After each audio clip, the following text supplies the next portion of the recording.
ဇလန်းစာမှာတခိုးတစုဟာတိတ်သေးတဲ့တောနက်ကြီးတစ်ခုထဲမှာနားခိုနေကြပါတယ်။အစာပိုင်းမှာတော့အရာအလုံးပုံမှန်ပါပဲ။ဒါပေမဲ့လူတစ်ယောက်အပေါ့အပါးသွားဖို့တယောက်တည်းထွက်သွားချိန်မှာတော့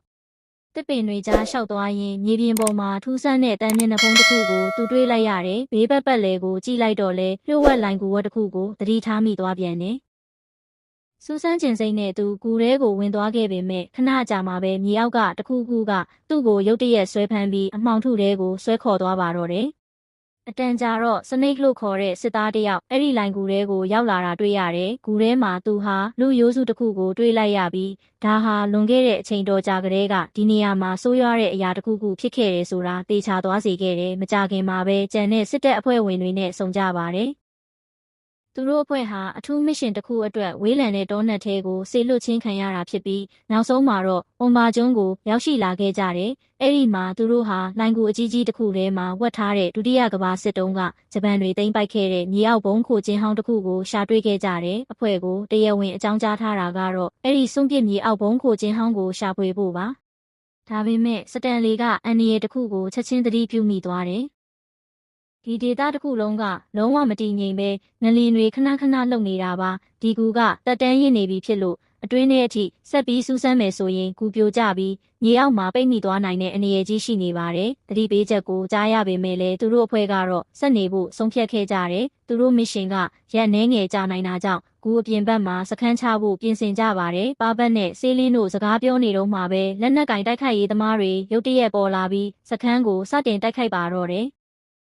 တနက်ကြီးစံတွေနေရာအနှံ့ပြန်တန်းလာတာကြောင့်တစ်ဖွဲ့လုံးဘေးကင်းရာကူထဲကိုဆုတ်ခွာခဲ့ကြရတယ်။အဲ့ဒီနောက်မှာတော့ကပ်ဘေးတစ်ခုဆိုက်ရောက်လာခဲ့တယ်။ပောက်ကွဲမှုအကြီးကြီးတစ်ခုကြောင့်ဂူဝတစ်ခုလုံးတုန်ခါသွားပြီးစစ်သားတစ်ယောက်ဖြစ်တဲ့အာရိုးဟာပြင်းထန်စွာဒဏ်ရာရကပြိုကျလာတဲ့ကြောက်တုံးတွေအောက်မှာသူ့ခြေထောက်ညှက်မိသွားခဲ့တယ်။တစ်ချိန်တည်းမှာပဲဂူဝဟာလုံးဝပြိုကျပျက်စီးသွားပြီးအားလုံးကိုဘုံကိုကျင်းထဲမှာပိတ်မိသွားစေခဲ့ပါတယ်။စနိတ်နဲ့တခြားလူတွေကအာယိုးရဲ့ခြေထောက်ကိုကယ်ထုတ်နိုင်ခဲ့ပေမဲ့သူကတော့ပြင်းထန်တဲ့ဒဏ်ရာတွေကြောင့်အလူးလဲခံစားနေရပါတယ်။ဒီအတော်အတွင်းမှာပဲသူတို့အဖွဲ့ဟာဂူမပြိုကျခင်အပြင်ထွက်ဖို့တခြားလမ်းကိုအမြန်ရှာရတော့မယ်ဆိုတာသဘောပေါက်သွားကြတယ်။အဲ့ဒီအချိန်မှာပဲအမှန်တရားကပေါ်လာပါတော့တယ်။အဘက်ကဒီမစ်ရှင်ဟာတထုတွင်းဟောင်းကိုစူးစမ်းဖို့မဟုတ်ဘူးဆိုတာဝန်ခံလိုက်ပါတယ်။သူတို့ရဲ့တကယ့်ရည်ရွယ်ချက်ကဘုံကိုကျင်းထဲမှာဝတ်ထားတဲ့ယာမတ်လို့ခေါ်တဲ့လျှို့ဝှက်စမ်းကြဲတဲ့ရွှေတွေပဲဖြစ်ပါတယ်။လွန်ခဲ့တဲ့နှစ်ပေါင်းများစွာကပပတ်ရဲ့အဖေနဲ့သူ့ကုမ္ပဏီဟာဒီဒန်နာရီလာရွှေတွေနဲ့ပတ်သက်တဲ့မြေအောက်အဆောက်အအုံတွေကိုရှာဖွေခဲ့ကြဘူးပါတယ်။အချက်လက်ဟောင်းတွေကိုအသုံးပြုပြီးပပတ်နဲ့ရေးတို့ကရွှေတွေဟာဒီဘုံကိုကျင်းထဲမှာရှိနေတယ်ဆိုတာအသေးချာယုံကြည်နေကြတာပါ။ဒါကိုကြားလိုက်ရတဲ့အခါတစ်ဖွဲ့လုံးရဲ့စိတ်ခံစားချက်ကပြောင်းလဲသွားပါတယ်။အစကတည်းကလိန်ညာခံရတာကိုသိလိုက်ရတဲ့အတွက်စတန်လီကဒေါသတကြီးဖြစ်သွားပေမဲ့အခြေအနေတွေပိုဆိုးမလာခင်ပါဘက်ကသူ့ကိုဖျောင်းဖျလိုက်နိုင်ပါတယ်။ထွက်ပေါက်မတွေ့သေးတဲ့အတွက်သူတို့အဖွဲ့ဟာတခြားထွက်ပေါက်အရှာမြေအောက်တွင်းပိုင်းကိုဆက်သွားခဲ့ကြတယ်။အတန်ကြာရှောက်လန်းပြီးနောက်မှာတော့ဘုံကိုကျင်းထဲကနေထူးဆန်းတဲ့ဒေးတံတစ်ခုပဲ့တင်ထက်လာတာကိုရုတ်တရက်ကြားလိုက်ရတယ်။စတန်လီကဒါကိုချက်ချင်းမှတ်မိသွားတယ်။ဒါဟာဒုတိယကမ္ဘာစစ်တုန်းကအမေရိကန်နဲ့ဗြိတိန်တပ်တွေကိုတိုက်ခိုက်ဖို့အချက်ပေးတဲ့ဂျပန်စစ်တပ်ရဲ့စစ်တတိပေးသချင်းဟောင်းဖြစ်ပါတယ်။စတန်လီရဲ့အဆိုအရဒီသချင်းကအခုထိညီနေတုံးဆိုရင်ဒီဘုံကိုကျင်းထဲမှာသူတို့ကြီးပဲရှိနေတာမဟုတ်တော့ပါဘူး။မကြခင်မှာပဲသူတို့အဖွဲ့ဟာတခြားအခန်းတစ်ခုကိုရောက်ရှိသွားပြီးအဲ့ဒီမှာရေးကမြေပုံဟောင်းတစ်ခုကိုရှာတွေ့ခဲ့တယ်။သူတို့ရောက်နေတဲ့နေရာဟာစစ်ပွဲတုန်းကထိတ်လန့်စရာကောင်းတဲ့လူသားမျိုးနွယ်အပေါ်စမ်းသပ်မှုတွေလုပ်ခဲ့တဲ့နာမည်ဆိုးကျော်ကြားတဲ့ဂျပန်စစ်တပ်ရဲ့ Unit 931ပိုင်ဆိုင်တဲ့နေရာဖြစ်ကြောင်းရေးကရှင်းပြပါတယ်အကျဉ်းသားတွေကိုဒီနေရာကိုခေါ်ဆောင်လာပြီးအန္တရာယ်ရှိတဲ့စမ်းသပ်မှုတွေ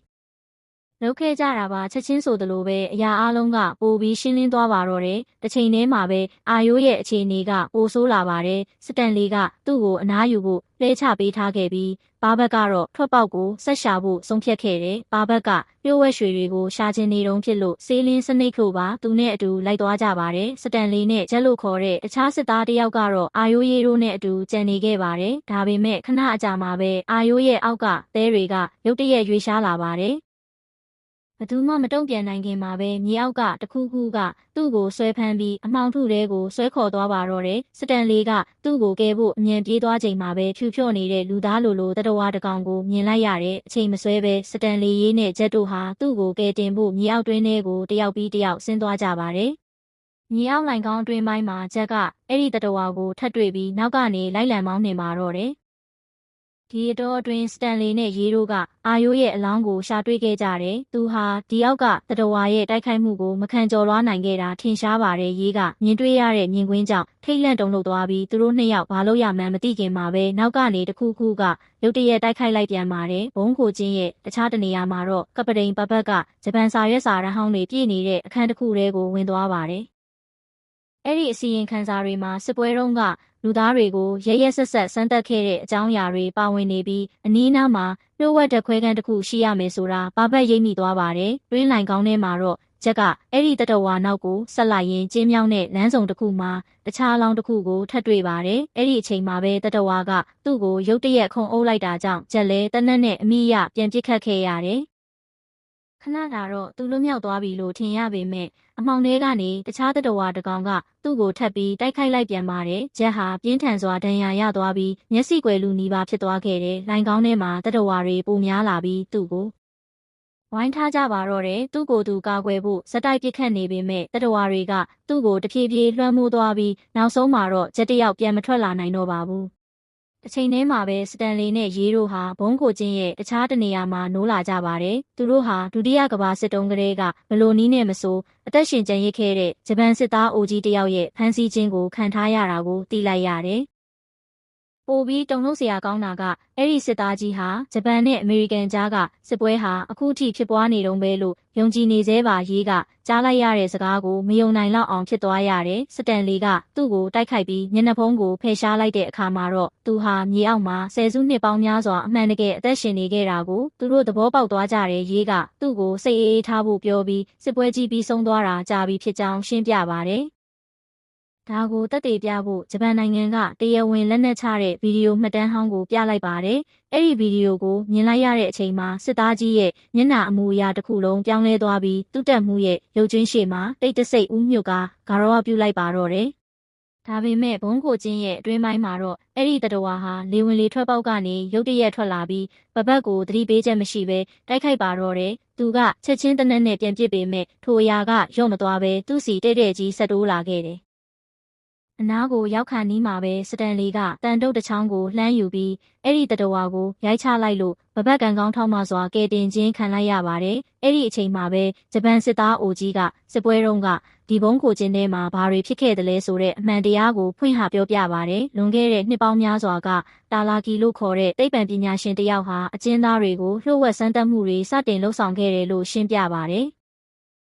တရက်မှာတော့အကျဉ်းသားတွေကိုထူးဆန်းတဲ့ဓာတုဆေးရည်တစ်မျိုးထိုးသွင်းခဲ့ပြီးသူတို့ဟာသေဆုံးမသွားဘဲထိတ်လန့်စရာကောင်းတဲ့တတဝါတွေအဖြစ်ပြောင်းလဲသွားခဲ့ကြတယ်။စစ်သားတွေကြားရုံးရင်းဆန်ခတ်ဖြစ်ပွားနေတော့မှတာလာကီကိုယ်တိုင်အသက်ခံခဲ့ရပါတယ်။ဒါပေမဲ့သူမသေးခင်မှာပဲသူ့ရဲ့ခန္ဓာကိုယ်ကိုစမ်းသပ်မှုတွေလှုပ်ဆောင်ပြီးသားဖြစ်နေခဲ့ပါပြီ။စစ်သားကြီးရဲ့အဆိုအရတာလာကီဟာလူတစ်ယောက်ကိုအမြဲတမ်းပြိုမြင့်နှုတ်ပြိုစေပြီးပုံမှန်ထက်ပိုမိုကြန့်ခိုင်စေမဲ့ပြင်းထန်တဲ့ဆေးထိုးမှုကိုခံယူခဲ့တာပါ။ဂျပန်စစ်တပ်ဟာဒီဆေးရည်ကနေဆယ်စုနှစ်ပေါင်းများစွာကြာရှည်ခံနိုင်ပြီးဘယ်သူမှမတားဆီးနိုင်တဲ့စစ်တပ်တစ်ခုကိုဖန်တီးနိုင်မယ်လို့ယုံကြည်ခဲ့ကြတာဖြစ်ပြီးဒီဆေးရည်ကြောင့်ပဲအခုလိုဆယ်စုနှစ်ပေါင်းများစွာကြာတဲ့အထိစစ်သားကြီးအသက်ရှင်နေရတာဖြစ်ပါတယ်။ဘုံကိုချင်းရဲ့တခြားတနေရာမှာတော့ကပတိန်ပပတ်ကလျှို့ဝှက်အခန်းတစ်ခုရဲ့နောက်ွယ်မှာဝှက်ထားတဲ့ဓာတ်ခွဲခန်းတစ်ခုကိုရှာတွေ့သွားပါတယ်။အတွင်းထဲမှာရက်ဆက်ကြမ်းကြုတ်တဲ့စမ်းသပ်မှုတွေရဲ့လက္ခဏာတွေပြည့်နှက်နေပြီးစမ်းသပ်ခုံပေါ်မှာလှဲလျောင်းနေတဲ့အခြားတတဝါတစ်ကောင်ရဲ့ရုပ်ကြွင်းကိုသူတွေးလိုက်ရတယ်။အဲ့ဒီနောက်ပိုပြီးအရေးကြီးတဲ့အရာတစ်ခုဖြစ်တဲ့ထူးဆန်းတဲ့ရွှေရောင်အရည်တွေပြည့်နေတဲ့ဆေးထိုးပြုံအချို့ကိုသူသတိပြုမိသွားတယ်။ဒါဟာသူတို့ရှာဖွေနေတဲ့ဒဏ္ဍာရီလာရွှေတွေပါပဲ။ဂျပန်တွေဟာရွှေမုံတွေကိုဓာတုဆေးရည်ထဲမှာရောစပ်ပြီးလူသားတွေရဲ့တက်တန်းထက်ပိုမိုအသက်ရှည်ကပိုမိုကြန့်ခိုင်တဲ့စစ်သားတွေဖန်တီးဖို့သူတို့ရဲ့စမ်းသပ်မှုတွေမှာအသုံးပြုခဲ့ကြတာဖြစ်ပါတယ်။တစ်ချိန်တည်းမှာပဲရေးကဘုံကိုချင်းကနေထွက်ဖို့လမ်းစာရှာနေပါတယ်။အပြင်ကဘာနဲ့ဆက်သွယ်ထားတဲ့မြေအောက်လမ်းကြောင်းတစ်ခုရှိတယ်လို့စစ်သားအိုကြီးကပြောပြပေမဲ့အဲ့ဒီလိုင်ကောင်းတွေကတယောက်တည်းသွားဖို့အရန်ရှုပ်ထွေးလွန်းတာကြောင့်သူကိုယ်တိုင်လမ်းပြဖို့သဘောတူခဲ့ပါတယ်။အဲ့ဒီအချိန်မှာပဲပပတ်နဲ့စနိတ်တို့ကကြီးမားတဲ့တန်တကားကြီးတစ်ခုကိုအတင်းတွန်းဖွင့်ပြီးတခြားအခန်းတစ်ခုထဲကိုလှမ်းဝင်လိုက်ကြတယ်။အခန်းတစ်ခုလုံးကလုံးဝမှောင်မဲနေပြီးသူတို့အရှိကဘာကိုမှမမြင်ရသလောက်ပါပဲ။အဲ့ဒီနောက်မှာတော့ပပတ်ဟာကျမ်းပြင်ပေါ်ကထူးဆန်းတဲ့ဆက်ဝိုင်းတစ်ခုထဲကိုမတော်တဆနင်းမိသွားခဲ့တယ်။ခဏအကြာမှာပဲထူးဆန်းတဲ့ဓာတ်ငွေတွေအခန်းထဲကိုပြန့်နှံ့သွားပြီးသူတို့နောက်ထပ်မြင်လိုက်ရတဲ့အရာကတော့ကြောက်မက်ဖွယ်ကောင်းလာပါတယ်။ သူတို့ပတ်ပတ်လည်မှာတေဆုံးနေတဲ့စစ်သားတွေရဲ့အကြီးမားဆုံးသောစစ်တပ်ကြီးတစ်ခုမတက်ရက်နေတာပါတကူပြီးတကူအလောင်းတွေကပြန်လဲလှုပ်ရှားလာကြပါတယ်ဒါဟာဒန်နာရီလာရှာဟီစစ်တပ်ကြီးပါပဲဘလို့မှမဆိုင်မတွပဲအဲ့ဒီတေလူစစ်သားတယောက်ကပပတ်ကိုဓားနဲ့ခုံအုပ်တိုက်ခိုက်ပါတော့တယ်တဖွဲ့လုံးပြပြတလဲဖြစ်သွားပြီးအသက်လူကထွက်ပြေးကြရတယ်စနေကကြံတဲ့လူတွေကိုလေဝင်လေထွက်လိုင်ကောင်းတွေကနေထွက်ပြေးဖို့ပြောရင်းကြီးမားတဲ့တကားကြီးကိုပိတ်ဖို့အမြန်ပြေးသွားခဲ့တယ်တခြားလူတွေကိုကာကွယ်ဖို့အတွက်စနိတ်ခါတကားဝနာမှာကြံနေခဲ့ပေမဲ့သူမလွတ်မြောက်ခင်မှာပဲရှာဟီစစ်တပ်ကသူ့ကိုဝိုင်းထားလိုက်ကြပြီးဝမ်းနည်းစရာကောင်းစွာပဲသူဟာအသက်မလွတ်ခဲ့ပါဘူးဒါကိုမြင်လိုက်ရတဲ့ဘာဘတ်ဟာလုံးဝတုန်လှုပ်သွားခဲ့ပြီးကံကောင်းထောက်မစွာလွတ်မြောက်လာပြီးဆေးလင်းတို့နဲ့ပြန်ဆုံခဲ့ပါတယ်သူတို့အားလုံးဘုံခိုခြင်းအတွင်းပိုင်းကိုဆက်သွားကြရင်မကြခင်မှာပဲစောစောကဂျက်တိုက်ခိုက်ခံခဲ့ရတဲ့တတဝါတွေရှိနေတဲ့လိုင်ကောင်းဟောင်းကိုရောက်သွားကြတယ်အဲ့ဒီမှာတတဝါတွေကသူတို့ကိုစောင့်ကြိုနေကြပြီးအဖွဲ့စီကိုခုံအုပ်လာတာကြောင့်သူတို့လည်းအသေးအတန်ပြန်လဲတိုက်ခိုက်ခဲ့ကြရတယ်ဘလို့ပဲဖြစ်ဖြစ်သူတို့အသက်ရှင်ကျန်ရစ်ခဲ့ပြီးစတန်လီရေးတို့နဲ့ပြန်လဲဆုံစည်းနိုင်ခဲ့ပါတယ်ကျန်တဲ့လူတွေအားလုံးနီးပါးတေဆုံးသွားပြီဖြစ်ကြောင်းတတဝါတွေဒါမှမဟုတ်ရှာဟီစစ်တပ်ရဲ့တပ်ဖြတ်ခြင်းကိုခံလိုက်ရပြီဖြစ်ကြောင်းပပတ်ကအမြန်ရှင်းပြတယ်အခုမှမပြေးရင်ဘယ်သူမှအသက်ရှင်လျက်ပြန်ထွက်နိုင်မှာမဟုတ်ပါဘူးဒါပေမဲ့ပပတ်အတွက်အခြေအနေတွေကပိုဆိုးလာပါတယ်တိုက်ခိုက်မှုတွေအတွင်းသူဟာလမ်းမလျှောက်နိုင်တော့တဲ့အထိပြင်းထန်စွာဒဏ်ရာရသွားခဲ့လို့ပါသူခံစားနေရတာကိုမြင်တော့ဆေးလင်းကအန္တရာယ်ရှိတဲ့ဆုံးဖြတ်ချက်တစ်ခုချလိုက်ပါတယ်သူမကသူ့ကိုရွှေရောင်ဆေးရည်ထိုးပေးလိုက်တာပါဆေးရည်ကသူ့ကိုအသက်ရှင်တန်ဖို့နဲ့ဘုံခိုခြင်းကိုဝိုင်းထားတဲ့တတဝါတွေတေလူစစ်သားတွေရဲ့အန္တရာယ်ကနေသူတို့ကိုကာကွယ်ပေးနိုင်လောက်တဲ့အထိတမလာစေဖို့သူမမျှော်လင့်နေတာပါရှာဟီစစ်တပ်ကြီးပြန်ရောက်လာပြန်ပါပြီးအဖွဲ့ကဘာဘတ်ကိုတွဲပြီးလိုင်ကောင်းထဲကနေအမြန်ဆုံးထွက်ပြေးကြတယ်အသက်ရှင်ကျန်ရစ်သူတွေဟာရှေ့ကိုခဲရင်းစွာဆက်သွားနေကြရတယ်။မကြခင်မှာပဲတခြားတတော်ဝါတွေကစတန်လီနဲ့ပပတ်ကိုထပ်ပြီးတိုက်ခိုက်ကြပြန်တယ်။တစ်ချိန်တည်းမှာပဲဆေးလင်းဟာအသွင်ပြောင်းလဲနေပြီဖြစ်တဲ့ပပတ်ကိုခေါ်ပြီးနိုင်ကောင်းထဲကနေထွက်ပြေးဖို့ကြိုးစားပါတယ်ရေးကလည်းတိုက်ပွဲထဲမှာပါဝင်လာပြီးသူတို့အားလုံးလွတ်မြောက်ဖို့အတွက်တတော်ဝါတွေကိုအချိန်တော်ကြအောင်ပြန်လည်တွန်းလှန်နိုင်ခဲ့ကြပါတယ်ဒါပေမဲ့ရှာဟီစစ်တပ်ကထပ်ပြီးမိလာပြန်တယ်တယောက်ယောက်ကကြံခဲ့ရတော့မယ်ဆိုတာသိလိုက်တဲ့အတွက်ကပ်ပရိန်ပါဘက်ကနိုင်ကောင်းတွေကိုပိုင်းခြားထားတဲ့ကြီးမားတဲ့တကားကြီးကိုစတင်ပိတ်ဆို့လိုက်ပါတော့တယ်သူကစတန်လီနဲ့ရေးကိုအချိန်ရှိတုန်းအမြန်ပြေးဖို့ပြောပါတယ်တခြားရွေးချယ်စရာမရှိတော့တဲ့အတွက်သူတို့နှစ်ယောက်ဟာမိုင်းတွင်းလေးကိုပြန်ပို့ပေးမဲ့လေဝင်လေထွက်ပေါက်ကနေထွက်ပြေးခဲ့ကြတယ်။စက္ကန့်ပိုင်းကြာမှာပဲတေလူစစ်သားတွေကတကားကိုရိုက်ချိုးဖျက်ဆီးပြီးကပ်ပရိန်ပါဘက်ကိုလွှမ်းမိုးသွားကြပါတော့တယ်။တစ်ချိန်တည်းမှာပဲဆေးရည်ကပါဘက်ကိုလူသားမဟုတ်တဲ့အရာတစ်ခုအဖြစ်လုံးဝအသွင်ပြောင်းလဲပစ်လိုက်ပြီးသူဟာတခြားတတော်ဝါတစ်ကောင်အဖြစ်ပြောင်းလဲကဆေးလင်းကိုရဲရဲဆက်ဆက်ပြန်လဲတိုက်ခိုက်ပါတော့တယ်။တခြားတနေရာမှာတော့ရေးနဲ့စတန်လီတို့ဟာဂူအပြင်ဘက်ကိုတိုက်ရိုက်ရောက်စေမဲ့ရေအောက်လိုင်ကောင်းတစ်ခုကိုနောက်ဆုံးမှာရှာတွေ့သွားခဲ့ကြတယ်။ဒါပေမဲ့သူတို့ထွက်ပြေးဖို့စ조사စဉ်မှာပဲရှာဟီစစ်တပ်ကစစ်သားတယောက်သူတို့နောက်မှာပေါ်လာပြန်တယ်။သူတို့နှစ်ယောက်ဟာရေထဲကိုငုတ်ရှိုးသွားပြီးရေမျက်နှာပြင်ပေါ်ရောက်ဖို့အသေးအတန်စ조사ကြရတဲ့ရေကလိုင်ကောင်းထဲကနေဂူအပြင်ဘက်ကရေကန်ထဲကိုနောက်ဆုံးမှာရောက်ရှိလာခဲ့တယ်။သူမကစတန်လီကိုလှမ်းခေါ်ပေမဲ့ဘာအတန်မှပြန်မကြားရပါဘူး။သူပြန်မထွက်လာနိုင်တော့တာပါ။သူမကရေထဲကနေရုန်းကန်တက်ပြီးဒီကျွန်းကနေထာဝရလွတ်မြောက်ဖို့စ조사ပေမဲ့ခြောက်လန့်မှုတွေကတော့မပြီးဆုံးနိုင်သေးပါဘူးဘုံကိုချင်းရဲ့အပြင်ဘက်မှာတောင်ရှာဟီစစ်တပ်ကသူမနောက်ကိုလိုက်လာခဲ့ပါတယ်နောက်ဆုံးစစ်သားတယောက်ကတိတ်တဆိတ်ချင်းကပ်လာပြီးအဆုံးသတ်မှာတော့သူမလည်းအသက်ဆုံးရှုံးခဲ့ရပါတော့တယ်အဲ့ဒီနောက်မှာတော့ကျွန်းကြီးတစ်ခုလုံးဟာပုံမှန်အတိုင်းပြန်လည်တိတ်ဆိတ်သွားပါတော့တယ်ပြီးပါပြီဇလန်းကောင်းတွေအမြင်မပြတ်တင်ဆက်ပေးသွားမှာမို့ channel လေးကို like and subscribe လေးလုပ်သွားကြပါဦးနော်